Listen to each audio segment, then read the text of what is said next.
¿Qué tal? ¿Cómo están amigos y amigas de esta comunidad? Pues vaya polémica que se generó desde ayer por la noche cuando Adán Augusto, coordinador de Morena en el Senado de la República, presentó una serie de medidas con el afán de blindar, asegura, la reforma judicial. De repente muchas voces alzaron para cuestionar sobre todo que una de estas medidas afectaba el tema de los derechos humanos y conquistas adquiridas ya en otras oportunidades, que además la ponían también en contra de acuerdos internacionales. Finalmente, Adán Augusto retiró ese último punto, según lo que dio a conocer hoy por la mañana, asegurando que lo habían valorado política y jurídicamente. Pero, ¿cómo entendemos toda esta situación? ¿Se requiere, no se requiere un blindaje para la reforma judicial en el marco de toda la discusión que se ha venido dando? ¿Qué tan agresivo era realmente este paquete de medidas de Adán Augusto? ¿Qué tanto en realidad se exageró la nota? Vamos a platicar a fondo con mi querido y admirado Federico Anaya, quien como siempre le agradezco muchísimo que nos acompañe. Federico, ¿cómo estás? Hola Jesús, espero que estés muy bien y sí, estamos aquí espantados por las noticias que vuelan, ¿verdad? Oye, pues Y yo no duran ni querido, siquiera 24 horas. exactamente, en muy poco tiempo. Oye, yo de entrada te preguntaría, ¿cómo valoras esta discusión?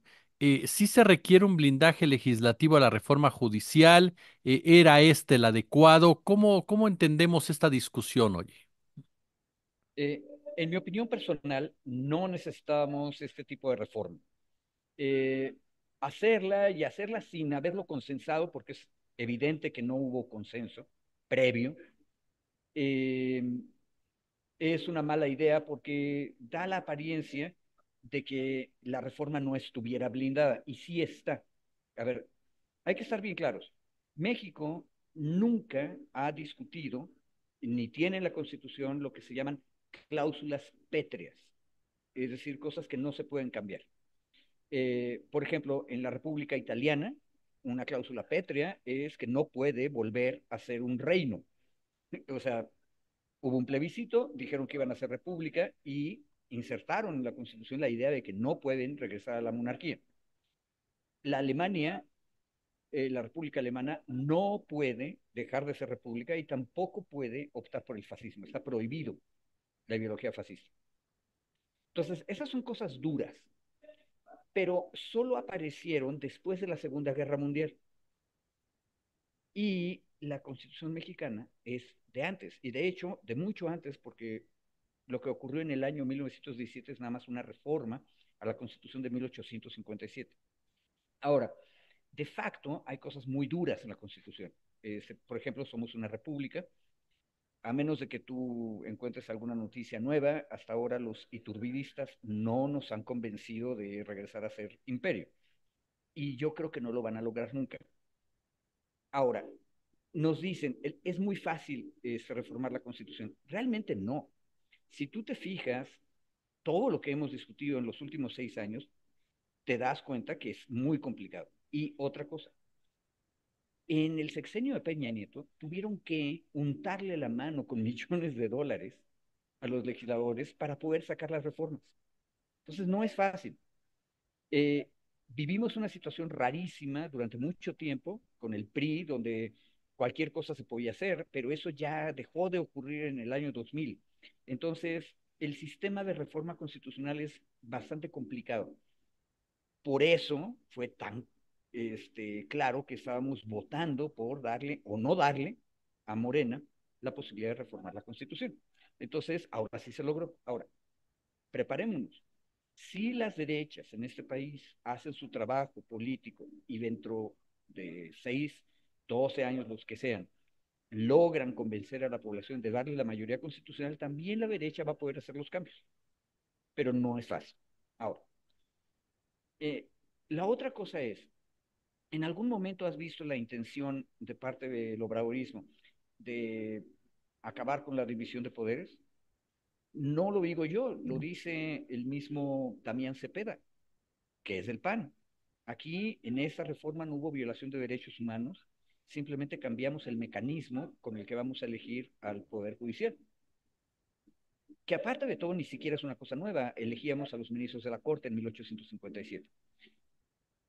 Ahora, podríamos en algún momento, que ese es el discurso, insertar en la Constitución la esclavitud.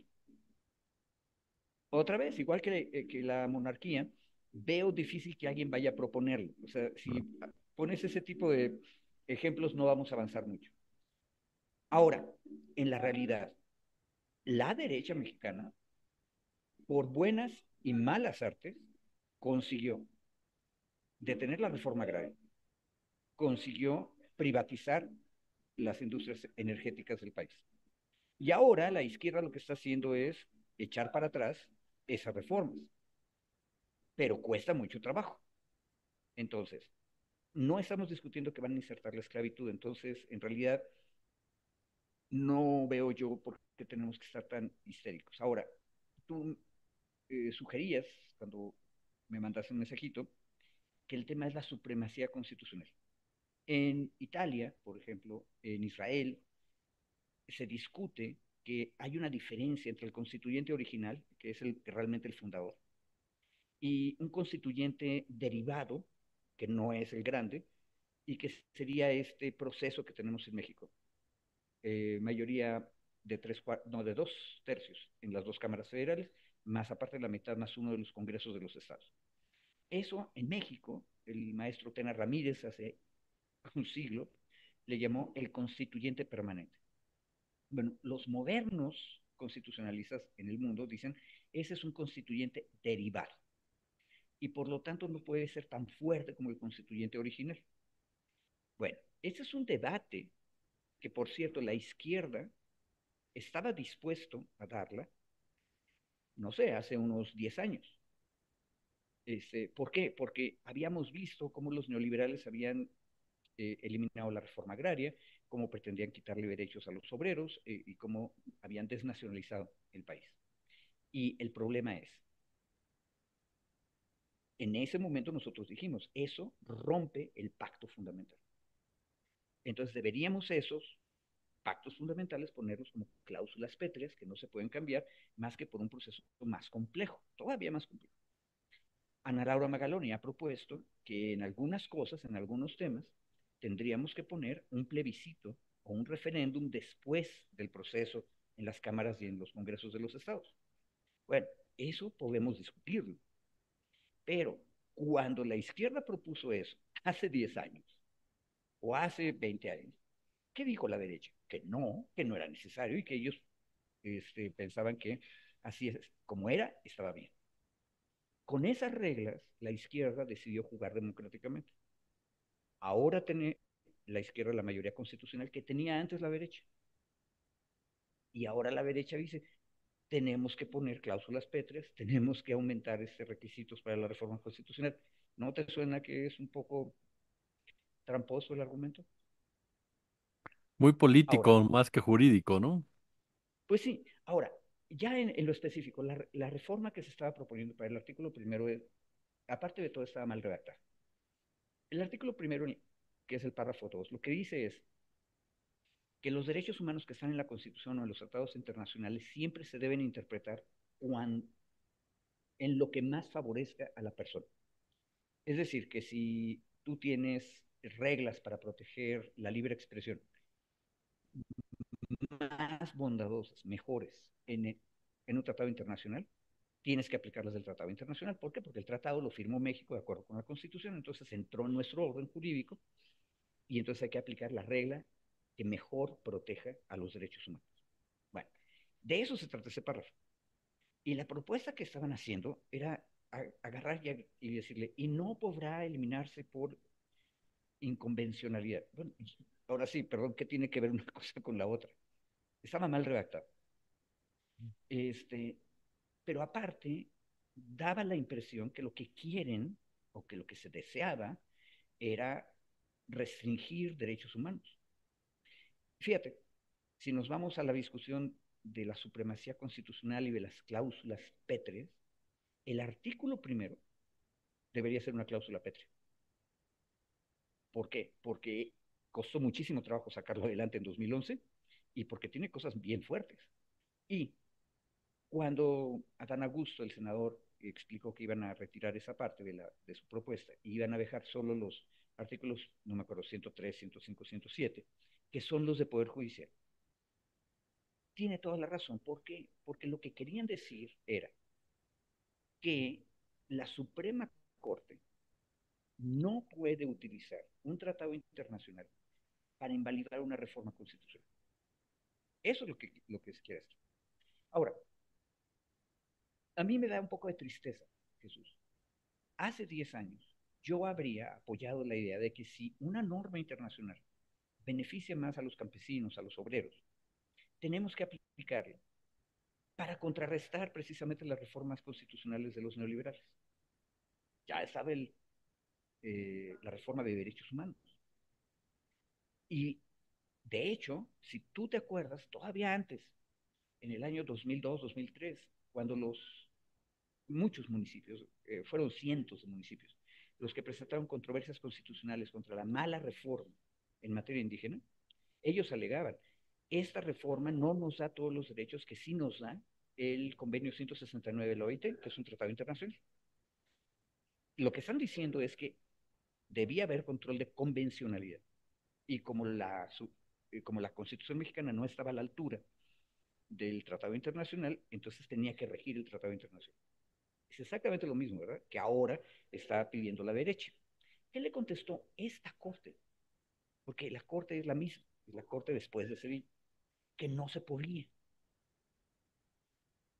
Llevamos años, la izquierda peleó durante años porque los derechos humanos de los de abajo, cuando estuvieran mejor protegidos por los tratados internacionales, fueran respetados en términos del tratado internacional.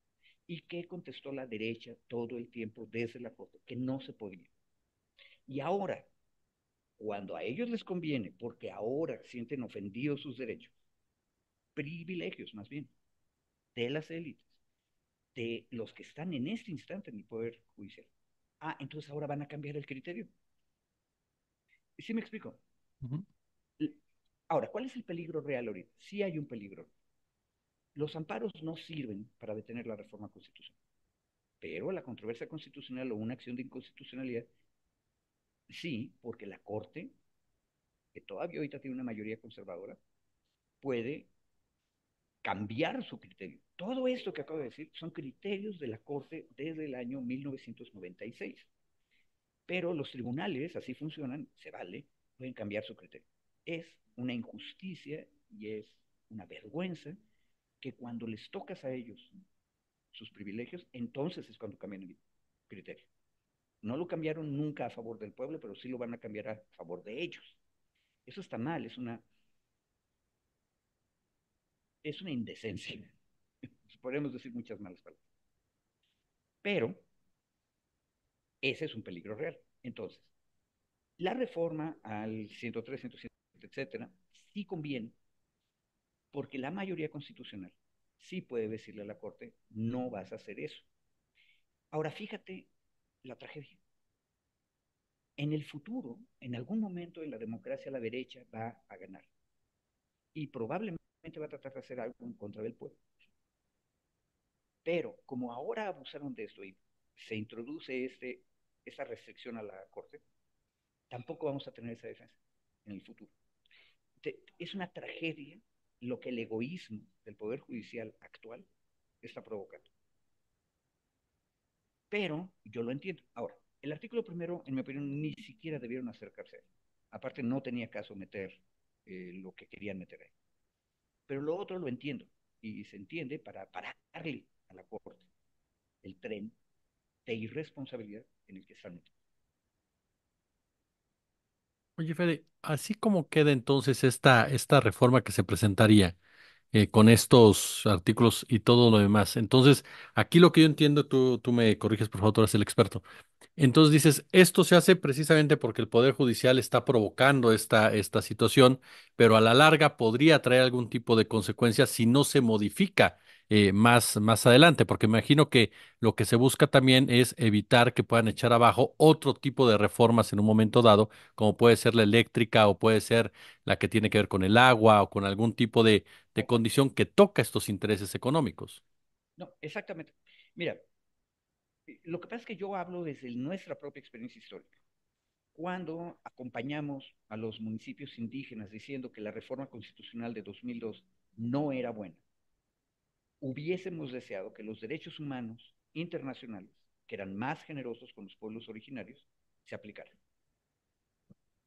También hubiéramos deseado que con un criterio de protección a los intereses colectivos se hubiera parado la reforma privatizadora de la energía de Peña Nieto. Y hubiéramos deseado que la Corte hubiera sido más progresista y hubiera detenido esas reformas con el argumento de los tratados internacionales. No lo quisieron hacer, eso es lo que a mí me encabrita. Ahora que lo que quieren es defender sus privilegios, dicen que ahora van a cambiar el criterio. Bueno, para evitar que cambien el criterio, la propuesta es decir con toda claridad que la Corte no puede, en ningún caso, jamás, igual que lo hice ya la ley de amparo, discutir reformas constitucionales. Ese es el cambio. Para futuro vamos a perder una opción que también habíamos peleado en el pasado. Por eso te digo que es una tragedia. O sea, el egoísmo provoca que hagamos más duro nuestro sistema. Ahora, ya que si en algún momento se llegan a serenar los ánimos, yo recomendaría que como sociedad discutiéramos este tema.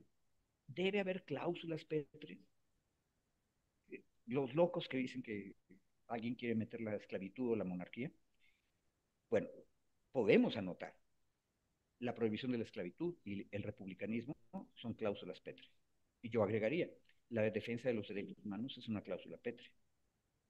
Discutámoslo y ahí hay que reformar el 135 de la Constitución, es decir, cuando por el artículo 39 y el proceso de reforma constitucional se quieran tocar estos principios duros, en ese caso, aparte de la mayoría calificada en las dos cámaras federales y de la mitad más una de las legislaturas, vayámonos a referéndum y que la gente diga con toda claridad estoy de acuerdo para eso. Pero eso todavía no lo hemos discutido. Fíjate nada más lo triste de la situación. Una élite egoísta está defendiendo los salarios, que eso es lo peor de todo, es el privilegio de un poder judicial específico y saltándose esta discusión. ¿Cuál es la supremacía constitucional? ¿Cuáles son las cláusulas pétreas? ¿Cuál es el sistema de reforma de la Constitución más adecuado? Y ojo, hace décadas que les propusimos desde la izquierda que lo discutiéramos y no quisieron. Lo que pasa es que ahorita ya no se quieren acordar. Claro. Sí, porque al final de cuentas se ha tornado muy político ya esta discusión, un interés netamente político. Y al principio nos decías, la reforma judicial está blindada, pero también nos señalas, puede haber en un momento dado controversias, acciones de inconstitucionalidad. Todo pasa entonces ya en este momento por la interpretación como tal, incluso del propio artículo 61. Claro. No, el artículo 61 no, porque ahí todos hemos estado de acuerdo durante casi 200 años.